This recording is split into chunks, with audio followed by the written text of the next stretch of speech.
Hey Deuterinos, what's up? I'm Hilah. Welcome to Hilah Cooking. Today I'm going to show you how to make crab cakes. Somebody was asking about a crab recipe recently, and crab cakes are a really great thing to know how to make because you can use canned crab, which is a lot cheaper than fresh, or you can use fresh crab if you want to be fancy. But it's just like a nice little quick lunch or whatever, and it's pretty healthy. So let's get started. Crab cakes, because I'm crabby. Just kidding, I'm in a great mood. All right, so got these ingredients here. First off, I've got some celery and garlic that I'm going to saute to get it softened. Some recipes will call for a little bit of red bell pepper, which is beautiful, but I just don't really like the red bell pepper with the crab. I feel like it overpowers the flavor, so I don't ever use it, but you can. Alright, so we just got that over a low heat. Just going to let it get soft for maybe 5 minutes. Meanwhile, I got this crab here, and I just got like the little like vacuum packed kind of can that's cold, not canned like with the canned tuna, but it's over in the fish section, but it's already been picked and cleaned. I didn't get like the jumbo lump crab meat because that's like twice as much. I just got like the regular like deluxe or I don't know, whatever. Anyway, and the first thing to do is, even though it's already been cleaned, you really need to kind of like hunker down over it and use your little peepers to look through it for any little bits of shell. And so wash your hands first, and I don't know if you can see this. They're like kind of translucent, so they're tricky to see. But once you see one, you'll know what you're looking for, and it'll be easy. So, you know, I don't know, expect to find several little pieces. These are my little collection. Looks like little toenails, but that's gross. Shouldn't have said that. All right, so, but you know, I mean, also these aren't like gonna break your tooth or anything, so we're not cooking for the queen. So, you know, just get out what you can.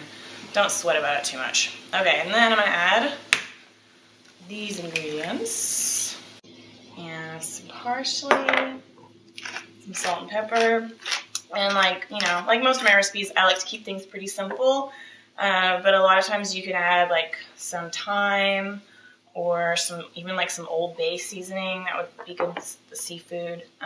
For your fresh herb, you could use dill or cilantro, or even like basil would probably be really good. And a little bit of mustard. And I'm using a horseradish mustard because I think that horseradish just goes so nicely with all kinds of seafood. But you could use Dijon, whatever. And a little bit of breadcrumbs. And so this is a pretty crab heavy cake, which is nice. It's not like a bunch of filler, but if you needed to stretch it a little bit, you could add some more breadcrumbs and maybe a little bit of mayonnaise, just to make it, you know, make your crab cakes a little bigger. And you could also use imitation crab, which I've been known to do when times is tight. But just in that case, you need to like mince it up really finely with a knife because you can't really shred it like the way you can real crab. All right, let's see what's happening over here. Just gonna let this go maybe another minute or so, and then we'll mix it in with our crab mixture. All right, so these are soft. I'm gonna add it to the rest of my stuff. And I wanna make 4 patties, 4 little cakes. The smaller you make them, kind of the easier they are to stick together because we really didn't use a whole lot of binding. So these are gonna be very crabby. Look how cute. Like a little hockey puck, but tender and delicious. All right, and then just get it all coated.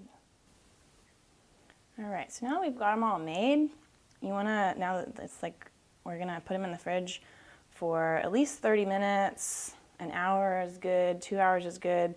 You might want to cover them if you're going to leave them longer than that, but you could make them several hours ahead of time. But the reason we do that is so that the egg and the breadcrumbs have a chance to kind of like bind together, and when we fry them, they're not going to fall apart. So into the fridge and see you in a second. Okay, so I'm ready to cook. I've got about 3 tablespoons of butter in here.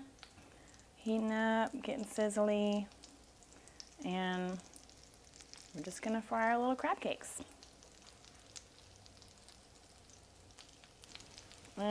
I've got like kind of a medium high heat. I'll probably just go for like 3 minutes on each side or something like that.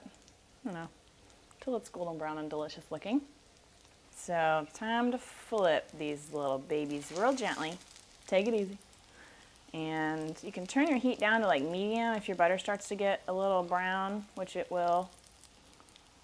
Kind of make sure everything's got some butter under it. Pretty. All right, these look nice and done on the other side. So go ahead and take them out. Put them on my little plate. All right, so I'm just gonna squeeze a little lemon on one of these. If you, and on myself. If you want tartar sauce to go with this, I have a recipe for that on my site, so you can check that out. But lemon is really kind of all I need. Oh my gosh, look at that.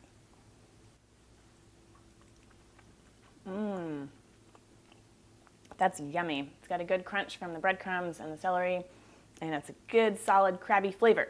So that'd be great if you want to like put it on a salad or something for a nice quick lunch. Excellent and healthy, and enjoy. I hope you try it. If you have any questions, leave them in the comments and I'll try to get to them, as many as I can. And I do try to respond to all my comments, so comment away. And please subscribe, and I'll see you later. Thanks for watching. Have a great day.